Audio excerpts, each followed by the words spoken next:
Nes vyras bijo ko? O ką išprovokuoja pokytis?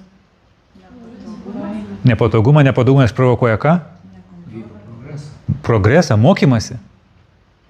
Tai išprovokuoja progresą. Pažiūrėkit, 2,5 tūkstančio metų vienuolynai.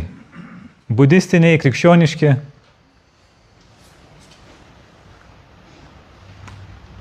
Jeigu ten gerai paskaitom istoriją, kas ten darosi, kaip ten darosi ir panašiai, tai ten ta evoliucija tokia. Ir jūs, kaip pasakėte, antrą pusę, moteris galvoja, kad vyras pasikeis. Ir pažiūrėjus per tą visą prizmę, patriarchato, kolektyvinės pasąmonės, tas šimtus mikroribų, iš kurių sukonstruotas visas mūsų buvimas, buitis ir būtis kažkuria prasme, vyro ir moters, jinai neišvengiamai yra iškastruota nuo gimimo, kad jinai supranta akivaizdžiai, kad vyras šiaip reikėtų jį pakeisti. Tik tai jam reikėtų šiaip pasikeisti.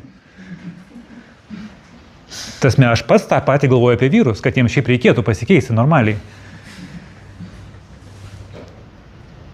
Bet kadangi yra visas vatas, jinai pati yra iškastruota, jos laisvės architektūra, sakykime, sąmonės architektūra, yra su tokiom ribom ir jinai bandydama prisitaikyti, niekada nepakeis vyro.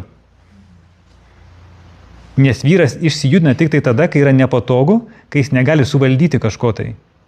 Kai jisai negali suprasti, kas vyksta, jisai pradeda įjungia kūrybą. Tik tada jisai įsijungia. Atsimenu, kai čia važiavau tokį susitikimą kitą miestę ir ten, žodžiu, niekaip nerandu namo. Ten vaikštau tokią mieste po rajoną ir niekaip nerandu namo. Ir paskui jau ten radau šiaip ne taip. Ir ten buvo moterų, kurios ten irgi atvažiavo į susitikimą. Ir jos žinojo, kad aš nerandu. Ir viena ten tų lyderė tų moterų, tokia nirščioji dakinė, aš jau vadinau palden homo įsikūnymu. Jinai moterims sako, aš sako, jums sakau, niekada negalima padėti vyrui. Sako, va, jūs norėt, sako, jam padėti, kad sako, reikia eiti jo ieškoti, jis neranda. Sako, vyrui niekada nereikia padėti, jisai visą laiką turi pats rasti kelią, jis turi pats nugalėti. Jisai turi pats pabandyti suprasti moterį, kodėl, kas su juo netvarkoja, kad jisai negali suvaldyti moters. Ir kai jisai bando ją suvaldyti, kai yra nesuvaldoma, jisai išmoksta judėti kartu su ją. Jo sąmonė plečiasi, tai yra kaip katalizatorius. Čia mes dabar kalbame tokiais išoriškai, bet energetiškai, paskui dar prieisime energetiškai, taip? Taigi savęs išdavystės šerdis, taip, neleidžia vyrui tobulėti šalia moters. Psichologiškai moters savęs išdavystė prasideda ne tada, kai ji daro ką nors blogo, bet tada, kai ji nutyla savo tiesai tam, kad išlaikytų ryšį. Psichologiškai moters savęs išdavystė prasideda ne tada, kai ji daro ką nors blogo, bet tada, kai ji nutyla savo vidiniai tiesai, kad išlaikytų santykį. Čia labai viskas yra rimta iš esmės, kad nešnekame, tai nėra paprasta. Netgi tai skaitant suvokti, diskutuojant, tai nėra taip paprasta, kai dar reikia pritaikyti praktiškai, tai iš viso yra aukštoji matematika. Bet tai yra evoliucija. Tai yra evoliucija iš tikrųjų. Nes jeigu mes sugebam sukurti ryšį, taip kaip mes dabar šnekame, tai yra tos poros, apie kurias istorija šneka. Tai yra tos poros, kurias iš esmės istorija atsimena tokias sąjungas. Ir kaip mes tarsi romantiškai pagalvojame, antra sielos pusė. Visi tarsi nori tos antros sielos pusės.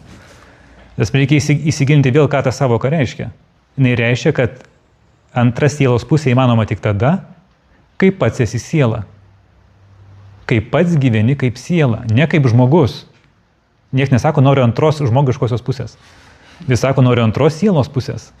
Ką reiškia sielos savoka? Tai yra transcendentinis realybės suvokimas. Reiškia, kad žmogus gyvena transcendencijoje, jis gyvena amžinybėje, jis gyvena ne kūno gyvenimą, jis gyvena amžinybėje, sakykime taip. Minimum realizuoja reinkarnacijos savoką, minimum. Kad realizuoti reiškia, žmogus supranta, kad partneriai, vaikai, gyvenimas, evoliucija, kad čia viskas ne apie vieną gimimą ir ne apie vieną mirtį. Ir tada, tai reiškia, toks kaip po sielos suvokimas, taip, transmigracijos.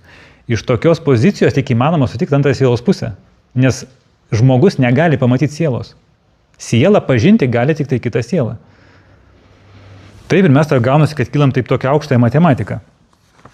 Bet kaifas yra ne pats finišas, kaifas yra pati kelionė. Ir jeigu mes jau judame į tą pusę, mes jaučiame pilnatvę. Pats finišas jis nėra, kad kaifas yra tik tai finiše. Pats malonumas yra, kai mes pagaunam, apie ką viskas yra ir pradedame tą sudėtingą, neaiškų gyvenimą iš tikrųjų teisingai jame save pozicionuoti, į teisingai jame judėti, į teisingą kryptį. Jau tada yra pilnatvė. Jau tada atsiranda pilnatvė. Taigi, moteris, kad išlaikytų arba išsaugotų santykius, išduoda save. Bet kad suprasti, kad išduodu save, pirmą reikia gerai įsinarplioti, kiek mes esame paralyžiuoti. Taip. Tai subtilus beveik nepastebimas momentas. Ji pajunta, kad jos intuicija sako ne, o lūpos taria taip. Tam, kad vyras nepasitrauktų, kad nepyktų arba kad būtų harmonija. Va, tai meilė savo, apie tai eina kalba, taip? Tai neina kalba apie tenais, ką noriu, tą darau, tenais, nežinau, kažkaip tai fatališkai tarsi funkcionuoja. Eina kalba apie vidinį pojūtį, išdavystę vidinio pojūčio, kas teisinga ir kas ne. Be baimės prarasti santykį, be baimės, kad kažkas įvyks.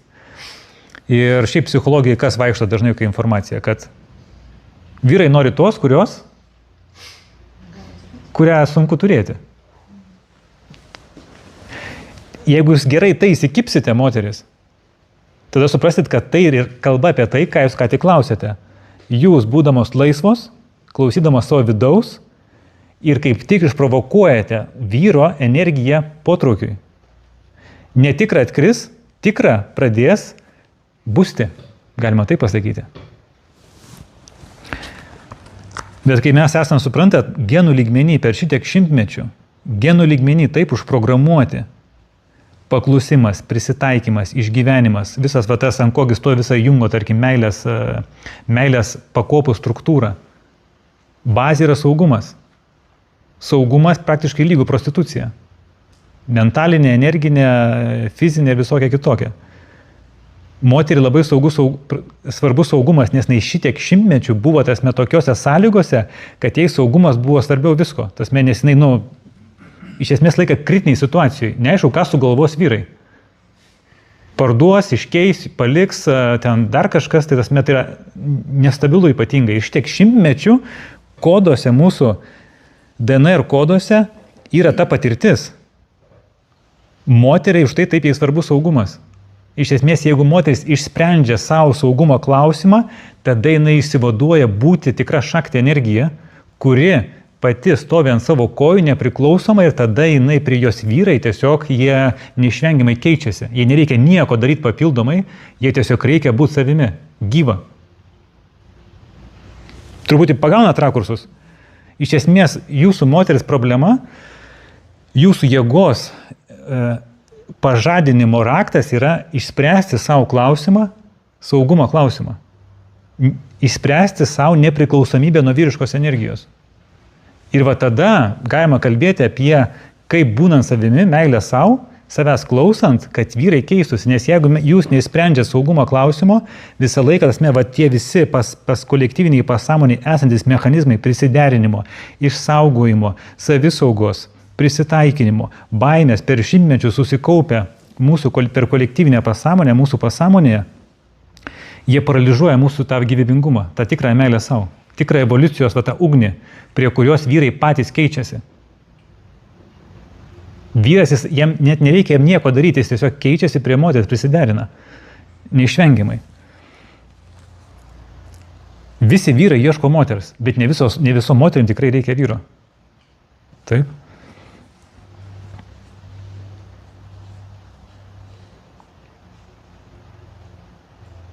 Taigi, tai šitas taip prisitaikymas prie vyro, tampa pirmu energetiniu įtrūkimu, vidinė išdavystė, kurią pasąmonė registruoja kaip pavojų. Ir kiekvienas toks nutylėjimas sumažina gyvybinę libido jėgą, kurios sinonimas tantroje yra libido lygu kas? Kundalini. Kundalini lygu kas? Nušvitimas. Nušvitimu kas? Lygu moteris deivė, dievas. Ir visur mes matome, kur vedos, ne vedos, vedinė kultūra, kerta libido, krikščionybė. Ką kerta iš karto? Libido. Tasme, taip iš karto vyksta smūgiavimas per libido, per seksualinę energiją, kur kyla mūsų centrinių kanalų ir žmogus pradeda aišku suvokti, kas tai yra kosminė sąmonė, kosminė ląstelė begaliniai multivisatoj. Nekalta, skaisti. Taip. Iš karto libido.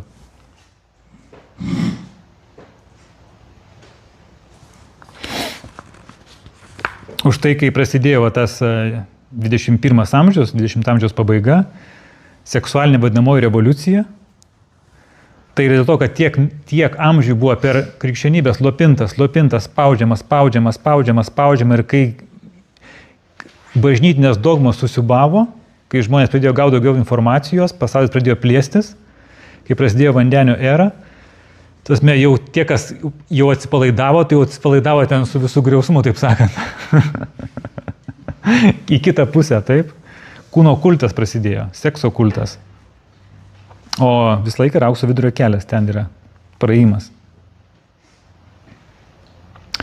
Taigi prisitaikymas kaip archetipinė trauma, va ką mes ką tik kalbėjom. Junginių požiūrių prisitaikymas prie vyro, šeimos ar religijos normų, kurios prieštarauja sielai, tai animos išdavystė. Animas yra moteriškas principas vidinis, taip, pagal Jungo terminologiją. Moteris vietoj to, kad būtų savo pačios anima mundi, sielos balsas pasauliui, tampa anima serva, vyro psichinė tarnaitė. Ji ima gyventi jo sąmonę, jo troškimais, jo nuotaikomis, jo tikslais.